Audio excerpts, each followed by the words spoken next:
మత్తయి సువార్త మొదటి అధ్యాయము.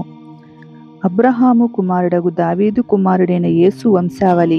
అబ్రహాము ఇస్సాకును కనెను, ఇస్సాకు యాకోబును కనెను, యాకోబు యూదాను అతని అన్నదమ్ములను కనెను. యూదా తామారునందు పేరేసును జేరాహును కనెను.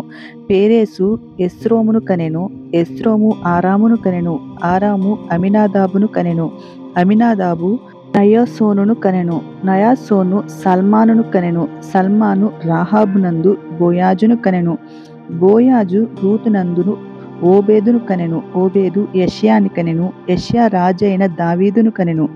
ఉరియా భార్యగా నుండిన ఆమెయందు దావీదు సొలొమోనును కనెను, సొలొమోను రెహబామును కనెను, రెహబాము అబియాను కనెను, అబియా ఆసానును కనెను, ఆసా యెహోషాపాతు కనెను, యెహోషాపాతు యెహోరామును కనెను, యెహోరాము ఉజియాను కనెను, ఉజియా యోతామును కనెను, యోతాము ఆహాజును కనెను, ఆహాజు హిజ్కియాను కనెను, హిజ్కియా మనష్షేను కనెను, మనష్షే ఆమోనును కనెను, ఆమోను యోషియాను కనెను.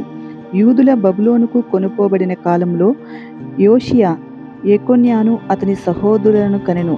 బబులోనుకు కొనుపోబడిన తరువాత యెకొన్యా షయల్తీయేలును కనెను, షయల్తీయేలు జెరుబ్బాబెలును కనెను, జెరుబ్బాబెలు అబీహూదును కనెను, అబీహూదు ఎల్యాకీమును కనెను, ఎల్యాకీము అజోరును కనెను, అజోరు సాదోకును కనెను, సాదోకు ఆకీమును కనెను, ఆకీము ఎలీహూదును కనెను, ఎలీహూదు ఎలియాజరును కనెను, ఎలియాజరు మత్తానును కనెను, మత్తాను యాకోబును కనెను, యాకోబు మరియ భర్తయైన యోసేపును కనెను. ఆమె యందు క్రీస్తు అనబడిన యేసు పుట్టెను. ఇట్లు అబ్రహాము మొదలుకొని దావీదు వరకు తరములన్నీయు 14 తరములు. దావీదు మొదలుకొని యూదులు బబులోనుకు కొనుపోబడిన కాలము వరకు 14 తరములు. బబులోనుకు కొనుపోబడినది మొదలుకొని క్రీస్తు వరకు 14 తరములు. యేసుక్రీస్తు జనన విధమేట్లనగా ఆయన తల్లి అయిన మరియ యోసేపునకు ప్రదానము చేయబడిన తరువాత వారేకము కాకమునుపు ఆమె పరిశుద్ధాత్మ వలన గర్భవతిగా ఉండెను. ఆమె భర్త అయిన యోసేపు నీతిమంతుడైయుండి ఆమెను అవమానపరచనులక రహస్యముగా ఆమెను విడనాడ ఉద్దేశించెను. అతడు ఈ సంగతులను గూర్చి ఆలోచించుకొనుచుండగా ఇదిగో ప్రభుదూత స్వప్నమందు అతనికి ప్రత్యక్షమై, దావీదు కుమారుడైన యోసేపు, నీ భార్య అయిన మరియను చేర్చుకొనుటకు భయపడకుము. ఆమె గర్భము ధరించినది, పరిశుద్ధాత్మ వలన కలిగినది. ఆమె యొక్క కుమారుని కనును. తన ప్రజలను వారి పాపముల నుండి ఆయనే రక్షించును గనుక ఆయనకు యేసు అను పేరు పెట్టుదువనెను. ఇదిగో కన్యక గర్భవతి అయి కుమారుని కనును, ఆయనకు ఇమ్మానుయేలను పేరు పెట్టుదురు అని ప్రభువు తన ప్రవక్త ద్వారా పలికిన మాట నెరవేరునట్లు ఇదంతయు జరిగెను. ఇమ్మానుయేలను పేరునకు భాషాంతరమున దేవుడు మనకు తోడని అర్థము. యోసేపు నిద్ర మేలుకొని ప్రభుదూత తనకు ఆజ్ఞాపించిన ప్రకారము చేసి తన భార్యను చేర్చుకొని ఆమె కుమారుని కను వరకు ఆమెను ఎరుగకుండెను. అతడు ఆ కుమారునికి యేసు అను పేరు పెట్టెను.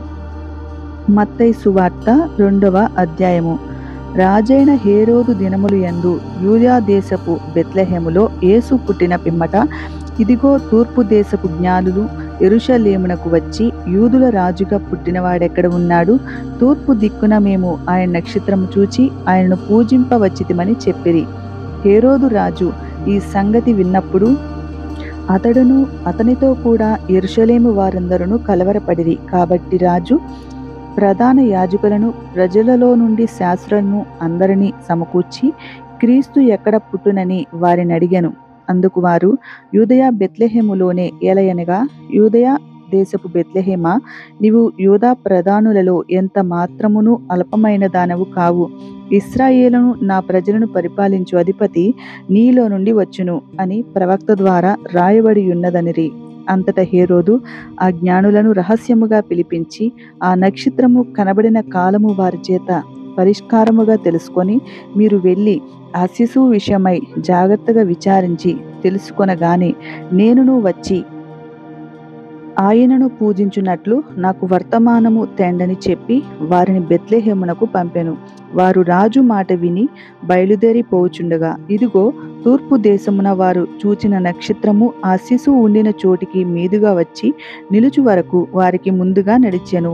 వారు ఆ నక్షత్రమును చూచి అత్యానంద భరితులై ఇంటిలోనికి వచ్చి తల్లి అయిన మరియాను ఆ శిశువును చూచి సాగిలపడి ఆయనను పూజించి తమ పెట్టెలు విప్పి బంగారమును సాంబ్రాణిని బోలమును కానుకలుగా ఆయనకు సమర్పించిరి. తరువాత హేరోదు నొద్దకు వెళ్ళవద్దని స్వప్నమందు దేవుని చేత బోధింపబడిన వారు మరియొక మార్గమున తమ దేశమునకు తిరిగి వెళ్ళిరి. వారు వెళ్ళిన తరువాత ఇదిగో ప్రభు దూత స్వప్నమందు యోసేపునకు ప్రత్యక్షమై, హేరోదు ఆ శిశువును సంహరింపవలెనని ఆయనను వెదకబోచున్నాడు గనుక నీవు లేచి ఆ శిశువును ఆయన తల్లిని వెంటబెట్టుకొని ఐగుప్తునకు పారిపోయి నేను నీతో తెలియజెప్పు వరకు అక్కడనే ఉండుమని అతనితో చెప్పాను. అప్పుడతడు లేచి రాత్రివేళ శిశువును తల్లిని తోడుకొని ఐగుప్తునకు వెళ్ళి ఐగుప్తులో నుండి నా కుమారుని పిలిచితిని అని ప్రవక్త ద్వారా ప్రభు సెలవిచ్చిన మాట నెరవేర్చబడినట్లు హేరోదు మరణము వరకు అక్కడ ఉండెను. ఆ జ్ఞానులు తన్ను అపహాసించిరని హేరోదు గ్రహించి బహు ఆగ్రహము తెచ్చుకొని తాను జ్ఞానుల వలన వివరముగా తెలుసుకొనిన కాలమును బట్టి బెత్లెహేములోను దాని సకల ప్రాంతములోనూ 2 సంవత్సరములు మొదలుకొని తక్కువ వయసు గల మగపిల్లలనందరినీ వధించెను. అందువలన రామాలో అంగలార్పు వినబడెను, ఏడ్పును మహా రోదన ధ్వనియు కలిగెను. రాహేలు తన పిల్లల విషయమై ఏడ్చుచు వారు లేనందున ఓదార్పు నొందనొల్లకయుండెను అని ప్రవక్త అయిన ఇర్మియా ద్వారా చెప్పబడిన వాక్యము నెరవేరెను. హేరోదు చనిపోయిన తరువాత ఇదిగో ప్రభువు దూత ఐగుప్తులో యోసేపునకు స్వప్నమందు ప్రత్యక్షమై, నీవు లేచి శిశువును తల్లిని తోడుకొని ఇశ్రాయేలు దేశమునకు వెళ్ళుము. శిశువు ప్రాణము తీయజూచు చుండిన వారు చనిపోయిరని చెప్పెను. అప్పుడు అతడు లేచి శిశువును తల్లిని తోడుకొని ఇశ్రాయేలు దేశమునకు వచ్చెను. అయితే అర్కేలాయు తన తండ్రి అయిన హేరోదునకు ప్రతిగా యూదయ దేశపు ఏలుచున్నాడని విని అక్కడికి వెళ్ళవెరచి స్వప్నమందు దేవుని చేత బోధింపబడిన వారే గలిలయ ప్రాంతమునకు వెళ్ళి నజరేతను ఊరికి వచ్చి అక్కడ కాపురముండెను. ఆయన నజరేయుడనబడునని ప్రవక్తలు చెప్పినట్టు నెరవేరునట్లు ఇలాగూ జరిగెను. మత్తయి సువార్త 3వ అధ్యాయము. ఆ దినముల యందు బాప్తిస్మమిచ్చు యోహాను వచ్చి పరలోక రాజ్యము సమీపించి ఉన్నది, మారుమోన్సు పొందుడని యూదయ అరణ్యములో ప్రకటించుచుండెను. ప్రభు మార్గము సిద్ధపరచుడి, ఆయన త్రోవలు సరళము చేయడని అరణ్యములో కేకవేయునొకని శబ్దము అని ప్రవక్త అయిన యెషయా ద్వారా చెప్పబడిన వాడిదడే. ఈ యోహాను ఒంటె రోమముల వస్త్రములను మొల చుట్టూ తోలుదట్టియు ధరించుకొనివాడు, మిడతలను అడవి తేనెయు అతనికి ఆహారము. ఆ సమయమున యెరూషలేము వారును యూదయ వారందరును యొర్దాను నది ప్రాంతము వారందరును అతని యొద్దకు వచ్చి తమ పాపములు ఒప్పుకొనుచు యొర్దాను నదిలో అతని చేత బాప్తిస్మము పొందుచుండిరి.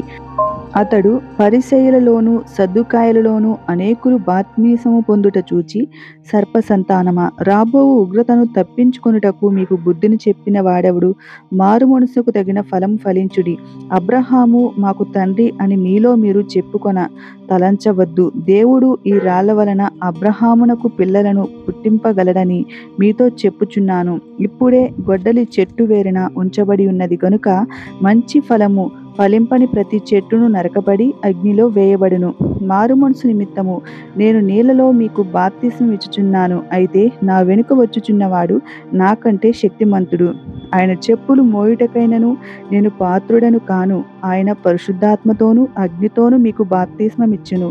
ఆయన చేట ఆయన చేతిలో ఉన్నది. ఆయన తన కళ్ళెమును బాగుగా శుభ్రము చేసి గోధుమలను కొట్టులో పోసి ఆరని అగ్నిలో పొట్టు కాల్చివేయునని వారితో చెప్పెను. ఆ సమయమున యోహాను చేత బాప్తిస్మము పొందుటకు యేసు గలిలయ నుండి యొర్దాను దగ్గరనున్న అతని యొద్దకు వచ్చెను. అందుకు యోహాను, నేను నీ చేత బాప్తిస్మము పొందవలసిన వాడనై ఉండగా నీవు నా యొద్దకు వచ్చుచున్నావా అని ఆయనను నివారింపజూచెను గాని యేసు, ఇప్పటికి కానిమ్ము, నీతి యావత్తు ఇలాగు నెరవేర్చుట మనకు తగియున్నదని అతనికి ఉత్తరమిచ్చెను గనుక అతడలాగూ కానిచ్చెను. యేసు బాప్తిస్మము పొందిన వెంటనే నీళ్లలో నుండి ఒడ్డునకు వచ్చెను.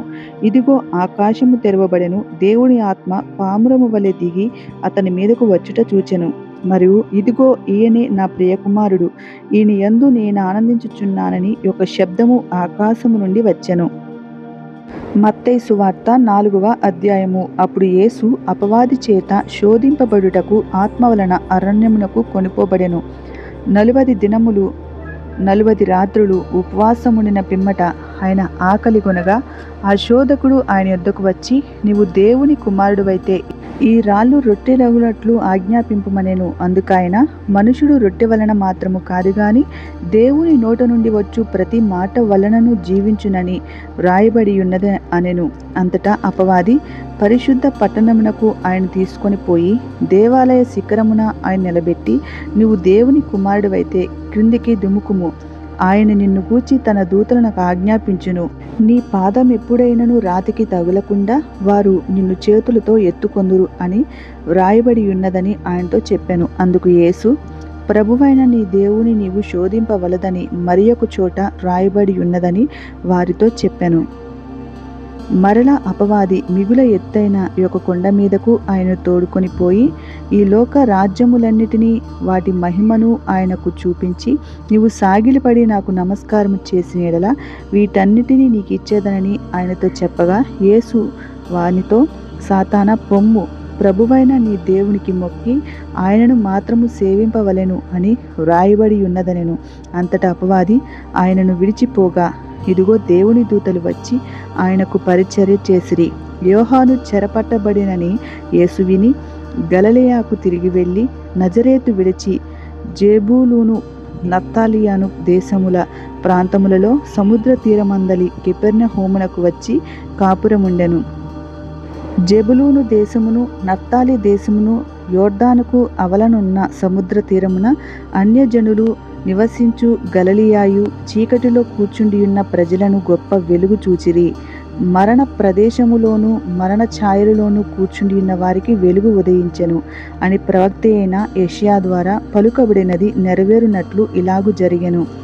అప్పటి నుండి యేసు, పరలోక రాజ్యము సమీపించి ఉన్నది గనుక మారుమనసు పొందుడని చెప్పుచు ప్రకటింప మొదలుపెట్టెను. యేసు గలిలయ సముద్ర తీరమున నడుచుచుండగా పేతురు అనబడిన సీమోను అతని సహోదరుడైన ఆంద్రియ అను 2 సహోదరులు సముద్రములో వలవేయుట చూచెను. వారు జాలరులు. ఆయన, నా వెంబడి రండి, నేను మిమ్మును మనుషులను పట్టు జాలరులుగా చేతునని వారితో చెప్పెను. వెంటనే వారు తమ వలలను విడిచిపెట్టి ఆయనను వెంబడించిరి. ఆయన అక్కడి నుండి వెళ్ళి జెబెదాయి కుమారుడైన యాకోబు అతని సహోదరుడైన యోహాను అని వారి 2 సహోదరులను తమ తండ్రి అయిన జెబెదాయి వద్ద దోణిలో తమ వలలు బాగు చేసుకొనుచుండగా చూచి వారిని పిలిచాను. వెంటనే తమ దోణిను తమ తండ్రిని విడిచిపెట్టి ఆయన్ను వెంబడించిరి. యేసు వారి సమాజ మందిరములలో బోధించుచు దేవుని రాజ్యమును గూర్చి సువార్తను ప్రకటించుచు ప్రజలలోని ప్రతి వ్యాధిని రోగమును స్వస్థపరచుచు గలిలయ అన్నంతటా సంచరించెను. ఆయన కీర్తి సిరియా దేశమంతటా వ్యాపించెను. నానా విధములైన రోగముల చేతను వేదనల చేతను పీడింపబడిన వ్యాధి గ్రస్తులందరినీ, దెయ్యములు పట్టిన వారిని, చంద్ర రోగులను, పక్షవాయువు గల వారిని వారు ఆయన వద్దకు తీసుకుని రాగా ఆయన వారిని స్వస్థపరిచెను. గలిలయ, దెకాపోలి, యెరూషలేము, యూదయను ప్రదేశముల నుండి యోర్దానునకు అవతల నుండి బహు జనసమూహములు ఆయనను వెంబడించిరి. మత్తయి సువార్త 5వ అధ్యాయము. ఆయన జనసమూహములను చూచి కొండ ఎక్కి కూర్చుండగా ఆయన శిష్యులు ఆయన యొద్దకు వచ్చిరి. అప్పుడు ఆయన నోరు తెరచి ఇలాగూ బోధింపసాగెను. ఆత్మ విషయమై దీనులైన వారు ధన్యులు, పరలోక రాజ్యము వారిది. దుఃఖపడు వారు ధన్యులు, వారు ఓదార్చబడుదురు. సాత్వికులు ధన్యులు, భూలోకమును స్వతంత్రించుకొందురు. నీతి కొరకు ఆకలి దప్పులు గలవారు ధన్యులు, వారు తృప్తిపరచబడుదురు. కనికరము గలవారు ధన్యులు, వారు కనికరము పొందుదురు. హృదయశుద్ధి గలవారు ధన్యులు, వారు దేవుని చూచెదరు. సమాధానపరచువారు ధన్యులు, వారు దేవుని కుమారులనబడుదురు. నీతి నిమిత్తము హింసింపబడువారు ధన్యులు, పరలోక రాజ్యము వారిది. నా నిమిత్తము జనులు మిమ్మల్ని నిందించి హింసించి మీ మీద అబద్ధముగా చెడ్డ మాటలెల్ల పలుకునప్పుడు మీరు ధన్యులు. సంతోషించి ఆనందించుడి, పరలోకమందు మీ ఫలము అధికమగును. ఇలాగున వారు మీకు పూర్వమందుండిన ప్రవక్తలను హింసించిరి. మీరు లోకమునకు ఉప్పై ఉన్నారు. ఉప్పు నిస్సారమైతే అది దేని వలన సారము పొందును? అది బయట పారవేయబడి మనుషుల చేత త్రొక్కబడుటకే గాని మరి దేనికిని పనికిరాదు. మీరు లోకమునకు వెలుగై ఉన్నారు. కొండ మీద నుండి పట్టణము మరుగై ఉండనేరదు. మనుషులు దీపం వెలిగించి కొంచెము క్రింద పెట్టరు, కానీ అది ఇంట నుండి వారందరికీ వెలుగునిచ్చుటకై దీపస్తంభము మీదనే పెట్టుదురు. మనుషులు మీ సత్క్రియలను చూచి పరలోకమందున్న మీ తండ్రిని మహిమపరచునట్లు వారి ఎదుట మీ వెలుగు ప్రకాశింపనీయుడి. ధర్మశాస్త్రమునైనను ప్రవక్తల వచనములనైనను కొట్టివేయవచ్చితినని తలంచవద్దు. నెరవేర్చుటకే గాని కొట్టివేయుటకు నేను రాలేదు. ఆకాశమును భూమియు గతించిపోవునేనే గాని ధర్మశాస్త్రమంతయు నెరవేరు వరకు దాని నుండి ఒక్క పొల్లైనను ఒక్క సున్నైనను తప్పిపోదని నిశ్చయముగా మీతో చెప్పుచున్నాను. కాబట్టి ఈ ఆజ్ఞలలో మిగులు అల్పమైన ఒకదానినైనను మీరు మనుషులకు అలాగున చేయ బోధించువాడెవడో వాడు పరలోక రాజ్యంలో మిగుల అల్పుడనబడను. అయితే వాటిని గైకొని బోధించువాడెవడో వాడు పరలోక రాజ్యంలో గొప్పవాడనబడను. శాస్త్రుల నీతి కంటేను పరిసయ్యుల నీతి కంటేను మీ నీతి అధికము కాని యెడల మీరు పరలోక రాజ్యములో ప్రవేశింపనేరని మీతో చెప్పుచున్నాను. నరహత్య చేయవద్దు. నరహత్య చేయువాడు విమర్శకు లోనగునని పూర్వీకులలో చెప్పబడిన మాట మీరు విన్నారు కదా.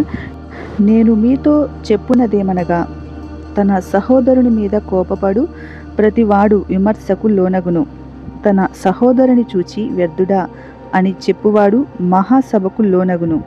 ద్రోహి అని చెప్పువాడు నరకాగ్నికి లోనగును. కావున నీవు బలిపీఠమునొద్ద అర్పణము అర్పించుచుండగా నీ మీద నీ సహోదరునికి విరోధమేమైనను కలదని అక్కడ నీకు జ్ఞాపకము వచ్చినడలా అక్కడ బలిపీఠము నెదుటనే నీ అర్పణములు విడిచిపెట్టి మొదట వెళ్ళి నీ సహోదరునితో సమాధానపడుము.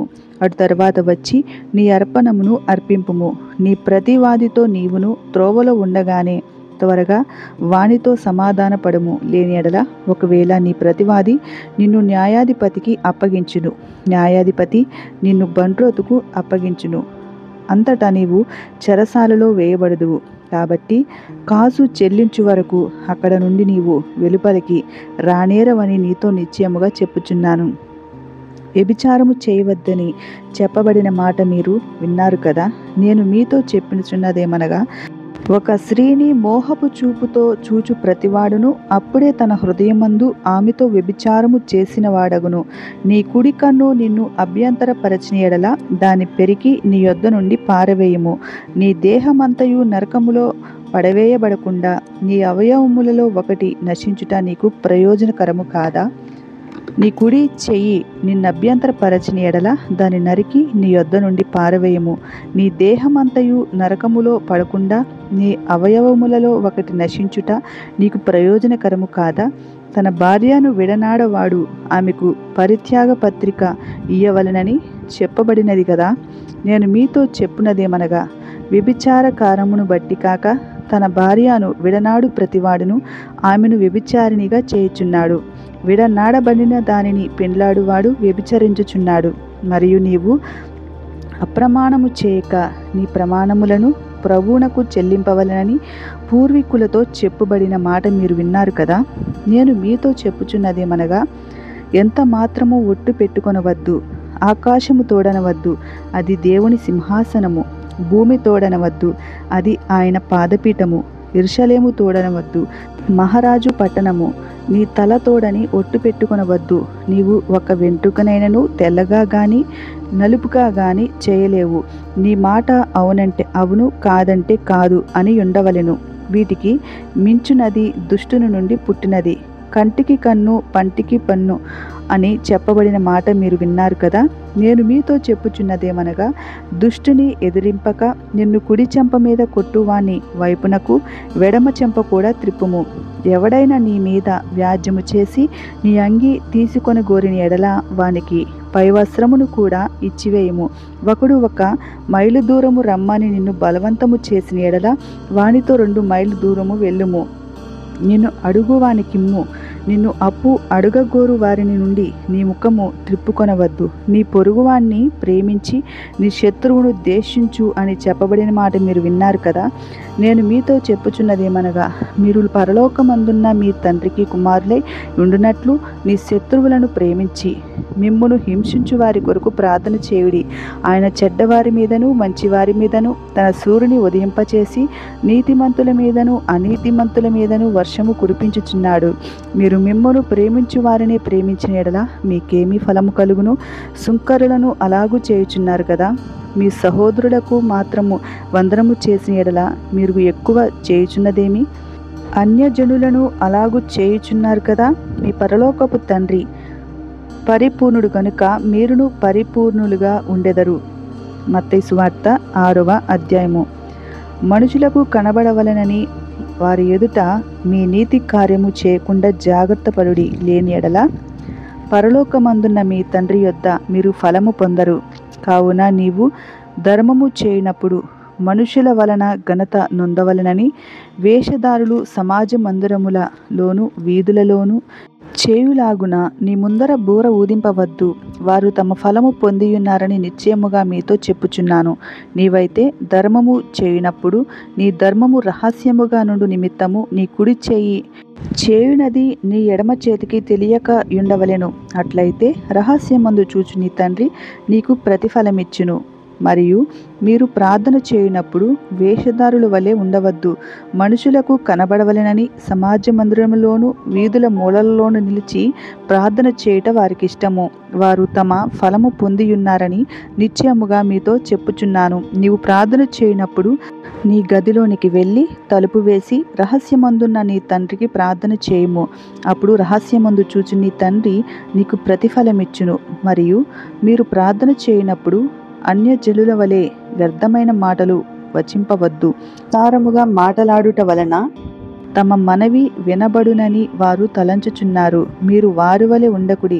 మీరు మీ తండ్రిని అడుగక మునిపే మీకు అక్కరగా నున్నవేవో ఆయనకు తెలియను. కాబట్టి మీరిలాగు ప్రార్థన చేయుడి. పరలోకమందున్న మా తండ్రి, నీ నామము పరిశుద్ధపరచబడునుగాక. నీ రాజ్యము వచ్చుగాక. నీ చిత్తము పరలోకమందు నెరవేరునట్లు భూమి యందును నెరవేరునుగాక. మా అనుదిన ఆహారము నేడు మాకు దయచేయము. మా రుణస్థులను మేము క్షమించున్న ప్రకారము మా రుణములను క్షమింపుము. మమ్మును శోధనలోనికి తేక దుష్టుని నుండి మమ్మును తప్పింపుము. మనుషులు అపరాధములను మీరు క్షమించిన యెడల మీ పరలోకపు తండ్రియు మీ అపరాధములను క్షమించును. మీరు మనుషుల అపరాధములను క్షమింపకపోయే యెడల మీ తండ్రియు మీ అపరాధములను క్షమింపడు. మీరు ఉపవాసము చేయనప్పుడు వేషధారుల వలె దుఃఖముఖులై ఉండకుడి. తాము ఉపవాసము చేయుచున్నట్లు మనుషులకు కనబడవలెనని వారు తమ ముఖమును వికారము చేసుకుందురు. వారు తమ ఫలము పొందియున్నారని నిశ్చయముగా మీతో చెప్పుచున్నాను. ఉపవాసము చేయుచున్నట్టు మనుషులకు కనబడవలెనని కాక రహస్యమందున్న మీ తండ్రికే కనబడవలెనని నీవు ఉపవాసము చేయునప్పుడు నీ తల అంటుకొని నీ ముఖము కడుగుకొనుము. అప్పుడు రహస్యమందు చూచుచున్న నీ తండ్రి నీకు ప్రతిఫలమిచ్చును. భూమి మీద మీ కొరకు ధనమును కూర్చుకొనవద్దు. ఇక్కడ చిమ్మెటయు తుప్పును తినివేయును. దొంగలు కన్నము వేసి దొంగిలెదరు. పరలోకమందు మీ కొరకు ధనము కూర్చుకొనుడి. అచ్చట చిమ్మెటైనను తుప్పైనను దాన్ని తినివేయదు. దొంగలు కన్నము వేసి దొంగలరు. నీ ధనమెక్కడ నుండునో అక్కడనే నీ హృదయం ఉండును. దేహమునకు దీపము కన్నే గనుక నీ కన్ను తేటగా ఉండిన ఎడల నీ దేహమంతయు వెలుగుమయమై ఉండెను.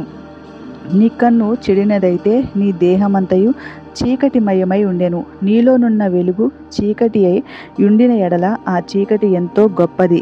ఎవడును ఇద్దరు యజమానులకు దాసునుగా ఉండనేరడు.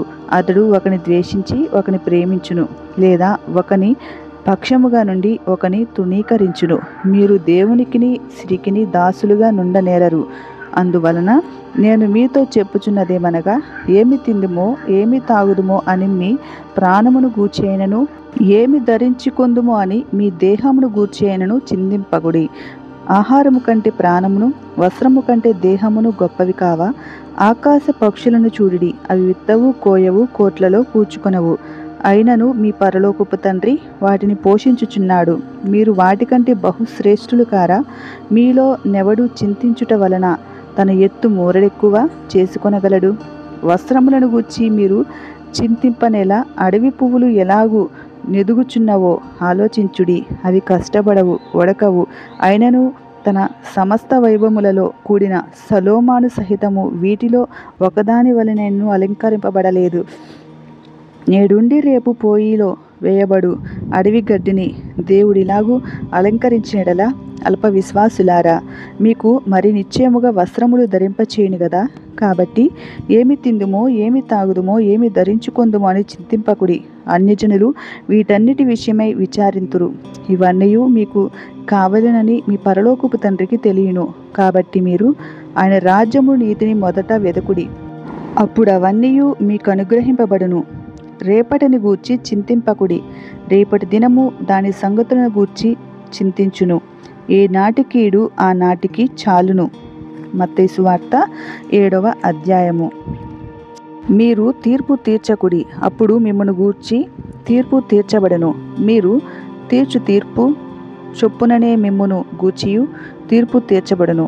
మీరు కొలుచు కొలత చొప్పుననే మీకును కొలవబడును. మీ కంటిలోనున్న దూలము నెంచక మీ సహోదరుని కంటిలోనున్న నలుసును చూచుటయేలా? నీ కంటిలో దూలముండగా నీవు నీ సహోదరుని చూచి నీ కంటిలోనున్న నలుసును తీసివేయమని చెప్పనేలా?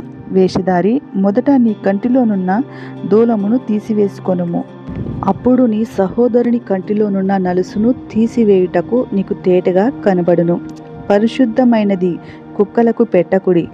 మీ ముత్యములను పందుల ఎదుట వేయకుడి.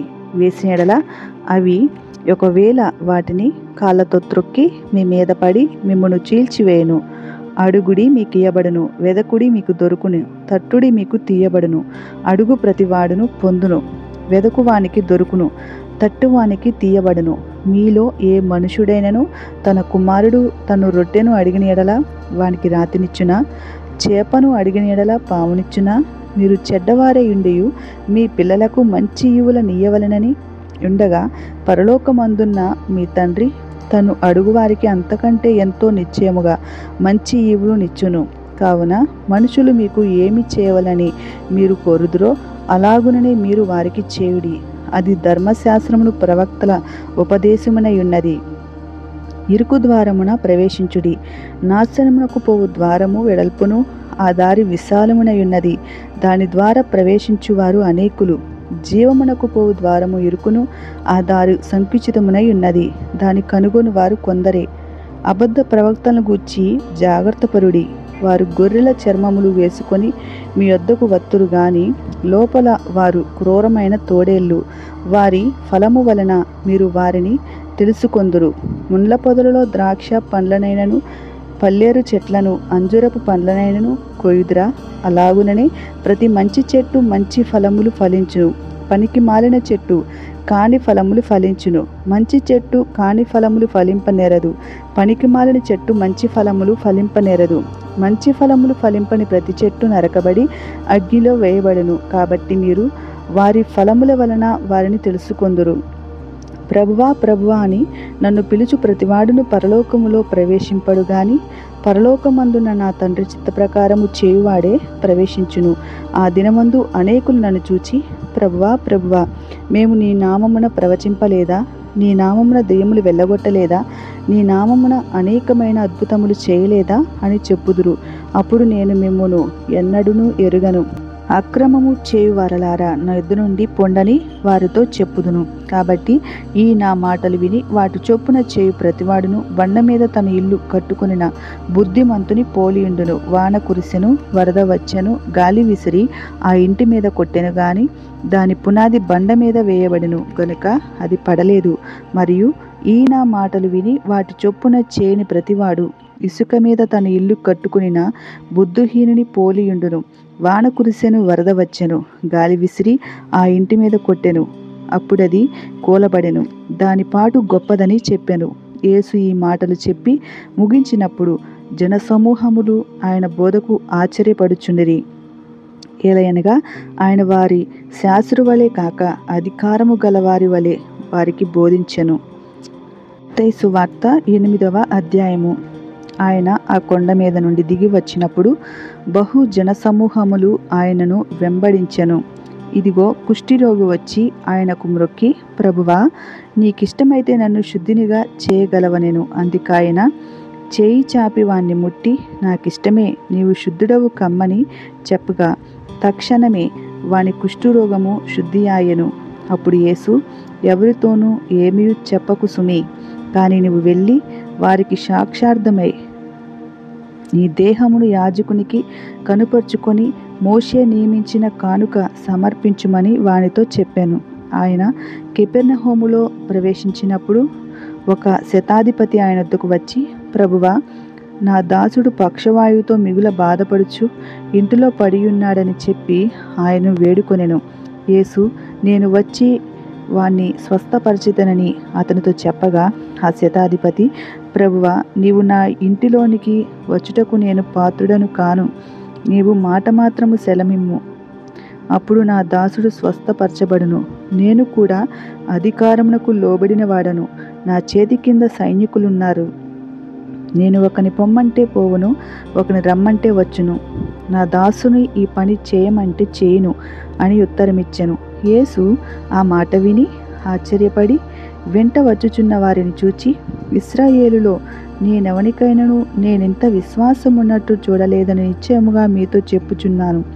అనేకులు తూర్పు నుండి పడమట నుండి వచ్చి అబ్రహాముతో కూడాను, ఇస్సాకుతో కూడాను, యాకోబుతో కూడాను పరలోక రాజ్యమందు కూర్చుందురు గాని రాజ్య సంబంధులు వెలుపటి చీకటిలోనికి త్రోయబడుదురు. అక్కడ ఏడ్పును పండ్లు కొరుకుటయు నుండునని మీతో చెప్పుచున్నానెను. అంతటా యేసు, ఇక వెళ్ళుము, విశ్వసించిన ప్రకారము నీకు అవునుగాకని శతాధిపతితో చెప్పెను. ఆ గడియలోనే అతని దాసుడు స్వస్థత నొందెను. తరువాత యేసు పేతురింటిలో ప్రవేశించి జ్వరముతో పడియున్న అతని అత్తను చూచి ఆమె చేయి ముట్టగా జ్వరం ఆమెను విడిచెను. అంతటా ఆమె లేచి ఆయనకు ఉపచారము చేయసాగెను. సాయంకాలమైనప్పుడు జనులు దెయ్యములు పట్టిన అనేకులను ఆయన యొద్దకు తీసుకొని వచ్చిరి. ఆయన మాట వలన దెయ్యములను వెళ్ళగొట్టి రోగుల నెల్లను స్వస్థపరచెను. అందువలన ఆయనే మన బలహీనతలను వహించుకొని మన రోగములను భరించెనని ప్రవక్త అయిన యెషయా ద్వారా చెప్పబడినది నెరవేరెను. యేసు తన యొద్దనున్న జన సమూహములను చూచి అద్దరికి వెళ్ళవలనని ఆజ్ఞాపించెను. అంతటా ఒక శాస్త్రి వచ్చి, బోధకుడా, నీవెక్కడికి వెళ్ళినను నీ వెంట వచ్చేదనని ఆయనతో చెప్పాను. అందుకు యేసు, నక్కలకు బొరియలను ఆకాశ పక్షులకు నివాసములను కలవుగాని మనుష్య కుమారునికి తలవాల్చుకొనుటకైనను స్థలము లేదని అతనితో చెప్పాను. శిష్యులలో మరి ఒకడు, ప్రభువా, నేను మొదట వెళ్ళి నా తండ్రిని పాతి పెట్టుటకు నాకు సెలవిమ్మని ఆయన అడుగగా యేసు అతని చూచి, నన్ను వెంబడించుము, మృతులు తమ మృతులను పాతి పెట్టుకొననిమ్మని చెప్పాను. ఆయన దోణి ఎక్కినప్పుడు ఆయన శిష్యులు ఆయన వెంట వచ్చిరి. అంతటా సముద్రము మీద తుఫాను లేచి నందున ఆ దోణి అలల చేత కప్పబడెను. అప్పుడు ఆయన నిద్రించుచుండగా వారు ఆయన యొద్దకు వచ్చి, ప్రభువా, నశించిపోవుచున్నాము, మమ్మును రక్షింపుమని చెప్పి ఆయన లేపిరి. అందుకాయన, అల్ప విశ్వాసులారా, ఎందుకు భయపడుచున్నారని వారితో చెప్పి లేచి గాలిని సముద్రమును గద్దింపగా మిక్కిలి నిమ్మలమాయెను. ఆ మనుషులు ఆశ్చర్యపడి, ఈయన ఎట్టివాడో, ఈయనకు గాలియు సముద్రమును లోబడుచున్నవని చెప్పుకొనిరి. ఆయన అద్దరునున్న గదరేయుల దేశము చేరగా దెయ్యములు పట్టిన ఇద్దరు మనుషులు సమాధులలో నుండి బయలుదేరి ఆయనకు ఎదురుగా వచ్చిరి. వారు మిగుల ఉగ్రులైనందున ఎవడునూ ఆ మార్గమున వెళ్ళలేకపోయెను. వారు, ఇదిగో దేవుని కుమారుడా, నీతో మాకేమి? కాలము రాకమునిపే మమ్మును బాధించుటకు ఇక్కడికి వచ్చితివా అని కేకలు వేసిరి. వారికి దూరమున గొప్ప పందుల మంద మేయుచుండగా ఆ దెయ్యములు, నీవు మమ్మును వెళ్ళగొట్టిన ఎడల ఆ పందుల మందలోనికి పోనిమ్మని ఆయనను వేడుకొనెను. ఆయన వాటిని పోనిమ్మనగా అవి ఆ మనుషులను వదిలిపెట్టి ఆ పందులలోనికి పోయెను. ఇదిగో, ఆ మందంతయు ప్రపాతము నుండి సముద్రములోనికి వడిగా పరిగెత్తుకొని పోయి నీళ్లలో పడి చచ్చెను. వాటిని మేపుచున్నవారు పారిపోయి పట్టణములోకి వెళ్ళి జరిగిన కార్యములన్నీ దెయ్యములు పట్టిన వారి సంగతియు తెలిపిరి. ఇదిగో, ఆ పట్టణస్థులందరూ యేసును ఎదుర్కొని వచ్చి ఆయనను చూచి తమ ప్రాంతమును విడిచిపొమ్మని ఆయన వేడుకొనిరి. మత్తయి సువార్త 9వ అధ్యాయము. తరువాత ఆయన దోణి ఎక్కి సముద్రము దాటి తన పట్టణములో ప్రవేశింపగా, ఇదిగో, జనులు పక్షవాయువుతో మంచము పట్టియున్న ఒకని ఆయన యొద్దకు తీసుకొని వచ్చిరి. యేసు వారి విశ్వాసమును చూచి, కుమారుడా, ధైర్యముగా ఉండుము, నీ పాపములు క్షమింపబడి ఉన్నవని పక్షవాయువు గల వానితో చెప్పాను. ఇదిగో, శాస్త్రులలో కొందరు ఇతడు దేవదూషణ చేయుచున్నాడని తమలో తాము అనుకొనగా, యేసు వారి తలంపులు గ్రహించి, మీరెందుకు మీ హృదయములలో దురాలోచనలు చేయుచున్నారు? నీ పాపములు క్షమింపబడి ఉన్నవని చెప్పుట సులభమా, లేచి నడువమని చెప్పుట సులభమా? అయినను పాపములు క్షమించుటకు భూమి మీద మనుష్య కుమారునికి అధికారము కలదని మీరు తెలుసుకొనవలెనను అని చెప్పి, ఆయన పక్షవాయు గల వాణ్ణి చూచి, నీవు లేచి నీ మంచం ఎత్తుకొని నీ ఇంటికి పొమ్మని చెప్పగా, వాడు లేచి తన ఇంటికి వెళ్ళెను. జనులు అది చూచి భయపడి మనుషులకిట్టి అధికారమిచ్చిన దేవుని మహిమపరచిరి. యేసు అక్కడ నుండి వెళ్ళుచు సుంకపు మెట్టునొద్ద కూర్చుని ఉన్న మత్తయి అను ఒక మనిషిని చూచి, నన్ను వెంబడించుమని అతనితో చెప్పగా, అతడు లేచి ఆయనను వెంబడించెను. ఇంటిలో భోజనమునకు యేసు కూర్చుండి ఉండగా, ఇదిగో, సుంకరులను పాపులను అనేకులు వచ్చి ఆయన యొద్దను ఆయన శిష్యుల యొద్దను కూర్చుండిరి. పరిసయ్యులు అది చూచి, మీ బోధకుడు సుంకరులతోనూ పాపులతోనూ కలిసి ఎందుకు భోజనము చేయుచున్నాడని ఆయన శిష్యులను అడిగిరి. ఆయన మాట విని, రోగులకే గాని ఆరోగ్యము గలవారికి వైద్యుడు అక్కరలేదు కదా, అయితే నేను పాపులను పిలువ వచ్చి తిని గాని నీతిమంతులను పిలువ రాలేదు గనుక కనికరమునే కోరుచున్నాను గాని బలిని కోరను అను వాక్య భావం ఎట్టిదో మీరు వెళ్ళి నేర్చుకొనుడని చెప్పాను. అప్పుడు యోహాను శిష్యులు ఆయన యొద్దకు వచ్చి, పరిసయ్యులను మేమును తరచుగా ఉపవాసము చేయుచున్నాము కానీ నీ శిష్యులు ఉపవాసము చేయరు, దీనికి హేతువేమని ఆయనను అడుగగా, యేసు, పెండ్లి కుమారుడు తమతో కూడా నుండు కాలమున పెండ్లి ఇంటి వారు దుఃఖపడగలరా? పెండ్లి కుమారుడు వారి యొద్ద నుండి కొనిపోబడు దినము వచ్చును, అప్పుడు వారు ఉపవాసము చేతురు. ఎవడును పాత బట్టకు కొత్త బట్ట మాసిక వేయడు, వేసిన ఎడల ఆ మాసిక బట్టను వెలితిపరచును, చినుగు మరీ ఎక్కువగును. మరియు పాత తిత్తులలో కొత్త ద్రాక్షరసం పోయరు, పోసిన ఎడల తిత్తులు పిగిలి ద్రాక్షరసము కారిపోవును, తిత్తులు పాడగును. అయితే కొత్త తిత్తులో పోయుదురు, అప్పుడు ఆ రెండును చెడిపోక ఉండునని చెప్పాను. ఆయన ఈ మాటలు వారితో చెప్పుచుండగా, ఇదిగో, ఒక అధికారి వచ్చి ఆయనకు మొక్కి, నా కుమార్తె ఇప్పుడే చనిపోయినది, అయినను నీవు వచ్చి నీ చేయి ఆమె మీద ఉంచుము, ఆమె బ్రతుకునెను. యేసు లేచి అతని వెంట వెళ్ళెను, ఆయన శిష్యులు కూడా వెళ్ళెను. ఆ సమయమున ఇదిగో, 12 సంవత్సరముల నుండి రక్తస్రావ రోగము గల ఒక స్త్రీ, నేను ఆయన పై వస్త్రం మాత్రం ముట్టితే బాగుపడుదునని తనలో తాను అనుకొని ఆయన వెనుకకు వచ్చి ఆయన వస్త్రపు చెంగు ముట్టెను. యేసు వెనుకకు తిరిగి ఆమెను చూచి, కుమారి, ధైర్యముగా ఉండుము, నీ విశ్వాసము నిన్ను బాగుపరిచెనని చెప్పగా, ఆ గడియ నుండి ఆ స్త్రీ బాగుపడెను. అంతలో యేసు అధికారి ఇంటికి వచ్చి పిల్లన గురవులు వాయించు వారిని గొల్లు చేయుచుండు జనసమూహమును చూచి, స్థలమియుడి, ఈ చిన్నది నిద్రించుచున్నదే కాని చనిపోలేదని వారితో చెప్పగా, వారు ఆయనను అపహసించిరి. జనసమూహమును పంపివేసి ఆయన లోపలికి వెళ్ళి ఆమె చేయి పట్టుకొనగానే చిన్నది లేచెను.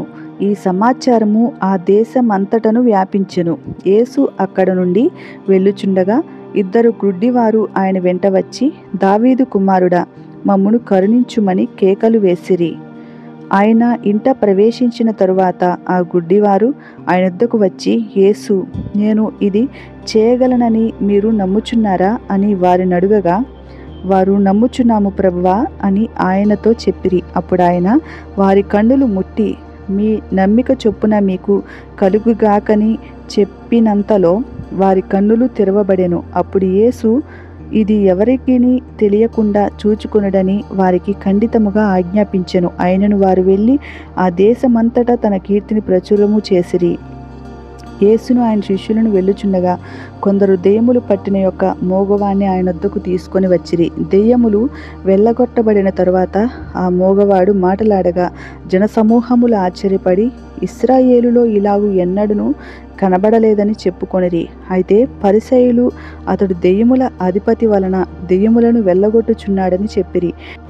యేసు వారి సమాజ మందిరములలో బోధించుచు రాజ్య సువార్త ప్రకటించుచు ప్రతి విధమైన రోగమును ప్రతి విధమైన వ్యాధిని స్వస్థపరచుచు సమస్త పట్టణముల యందును గ్రామముల యందును సంచారము చేసెను. ఆయన సమూహములను చూచి వారు కాపరి లేని గొర్రెల వలె విసికి చెదరియున్నందున వారి మీద కనికరపడిరి.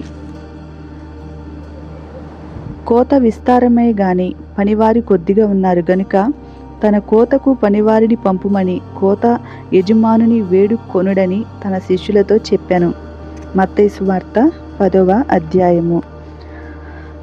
ఆయన తన 12 మంది శిష్యులను పిలిచి అపవిత్రాత్మను వెళ్ళగొట్టుటకును ప్రతి విధమైన రోగమును ప్రతి విధమైన వ్యాధిని స్వస్థపరచుటకును వారికి అధికారమిచ్చెను.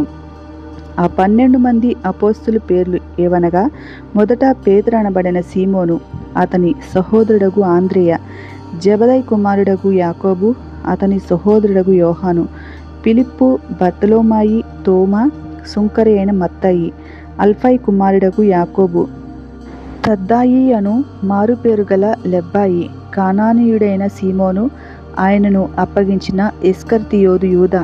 యేసు ఆ 12 మందిని పంపుచు వారిని చూచి వారికి ఆజ్ఞాపించినదేమనగా, మీరు అన్యజనుల దారిలోనికి వెళ్ళకుడి, సమరయుల ఏ పట్టణములోనేను ప్రవేశింపకుడి గాని ఇశ్రాయేలు వంశములోని నశించిన గొర్రెల యొద్దకే వెళ్ళుచు పరలోక రాజ్యము సమీపించి ఉన్నదని ప్రకటించుడి.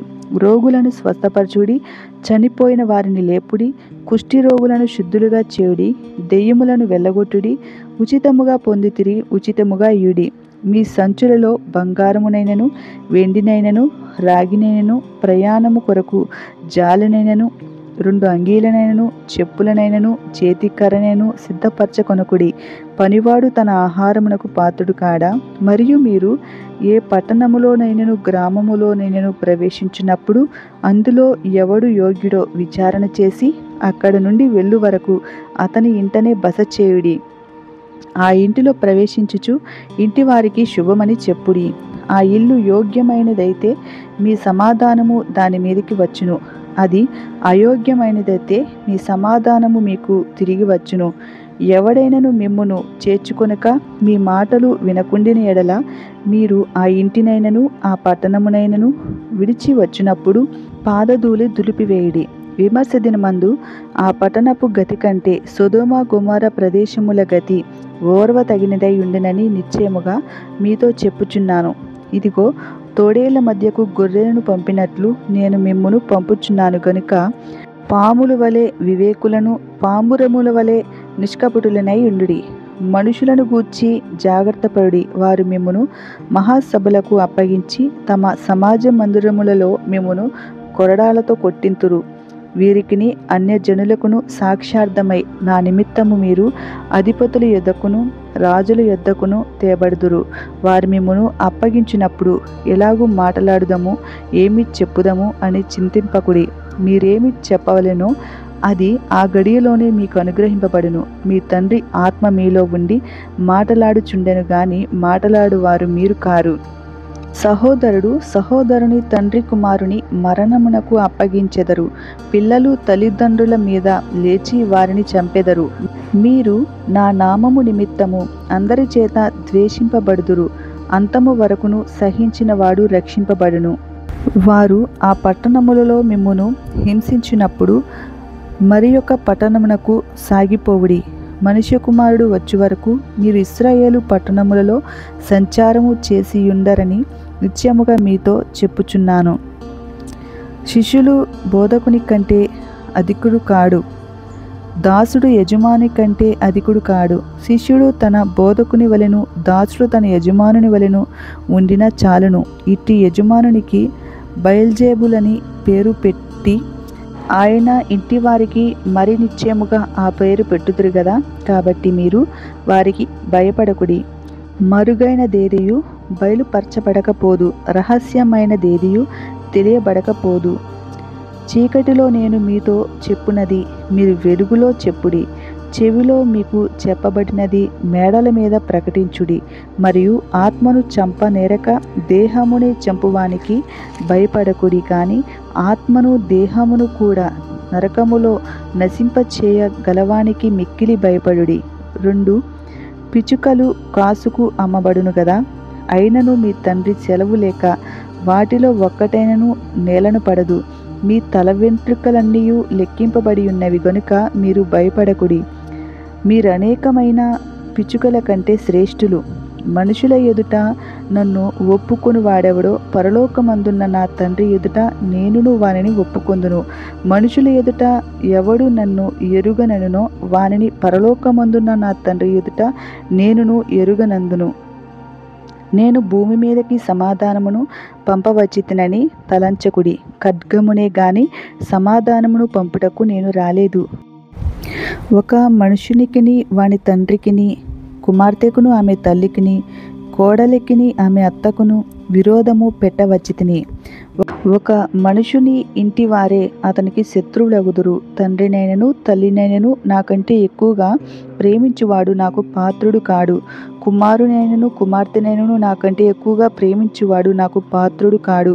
తన సిలువను ఎత్తుకొని నన్ను వెంబడింపని వాడు నాకు పాత్రుడు కాడు. తన ప్రాణము దక్కించుకొనివాడు దాన్ని పోగొట్టుకొనును, గాని నా నిమిత్తము తన ప్రాణమును పోగొట్టుకొని వాడు దాన్ని దక్కించుకొనును. మిమ్మును చేర్చుకొని వాడు నన్ను చేర్చుకొనును, నన్ను చేర్చుకొని వాడు నన్ను పంపిన వాడిని చేర్చుకొనును. ప్రవక్త అని ప్రవక్తను చేర్చుకొని వాడు ప్రవక్త ఫలము పొందును. నీతిమంతుడని నీతిమంతుని చేర్చుకొని వాడు నీతిమంతుని ఫలము పొందును. మరియు శిష్యుడని ఎవడు ఈ చిన్నవారిలో ఒకనికి గిన్నెడు చల్నీళ్లు మాత్రము త్రాగనిచ్చునో వాడు తన ఫలము పోగొట్టుకొనడని నిశ్చయముగా మీతో చెప్పుచున్నాను.